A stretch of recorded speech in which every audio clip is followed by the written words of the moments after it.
കൂടുതൽ വാർത്തകളും വീഡിയോകളും കാണാൻ ഈ ചാനൽ സബ്സ്ക്രൈബ് ചെയ്യുക. കൂടെ ബെൽ ബട്ടൺ അമർത്തുക. നമസ്കാരം. ജ്യോതിഷ പങ്ക്തിയിലേക്ക് എല്ലാവർക്കും വളരെ ഹൃദ്യമായ സ്വാഗതം. ചതയം നാളുകാർക്ക് പൊതുവെ ദോഷകരമായ സാഹചര്യമാണ് കാണുന്നത്. ഉദ്ദേശിക്കുന്ന രീതിയിൽ ഒരു കാര്യവും നടക്കുന്നില്ലെന്ന് വരും. വളരെ കഷ്ടപ്പെട്ട് പരിശ്രമിച്ചിട്ട് അതെല്ലാം വെറുതെ ആയി പോകുന്നത് കണ്ടിട്ട് നിങ്ങൾക്കുണ്ടാകുന്ന ബുദ്ധിമുട്ടുകൾ പലപ്പോഴും വലുതായിരിക്കും.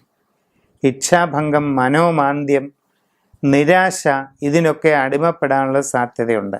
തൊഴിൽ രംഗത്ത് വളരെ സൂക്ഷിച്ച് നിൽക്കണം. പ്രത്യേകിച്ച് സ്വയം തൊഴിൽ ചെയ്യുന്നവർ വളരെ ജാഗ്രതയോടുകൂടി മുമ്പോട്ട് പോവുക. കച്ചവട രംഗത്ത് പ്രവർത്തിക്കുന്നവർ നഷ്ടങ്ങളുണ്ടാകാതെ സൂക്ഷിക്കണം.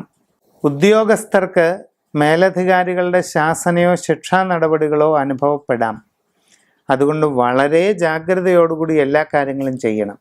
വിദ്യാർത്ഥികളാണെങ്കിലോ വളരെ ശ്രദ്ധിച്ച് വളരെ തീവ്രമായി ശ്രമിച്ചില്ലെങ്കിൽ പരാജയമാണ് ഫലം. കുടുംബത്തിലും പല അസ്വസ്ഥതകളും ഉണ്ടായേക്കാം. ഇത്രയേറെ ദോഷകരമായ ഈ സാഹചര്യത്തെ എങ്ങനെ മറികടക്കും? ശരിയായ ശ്രദ്ധയോടെയും ഭക്തിയോടെയും ഏകാഗ്രതയോടെയും മഹാനവഗ്രഹ ശാന്തി നടത്തി ഗ്രഹാരാധനയിലൂടെ ഈ ദോഷങ്ങളെല്ലാം മറികടക്കാൻ കഴിയും.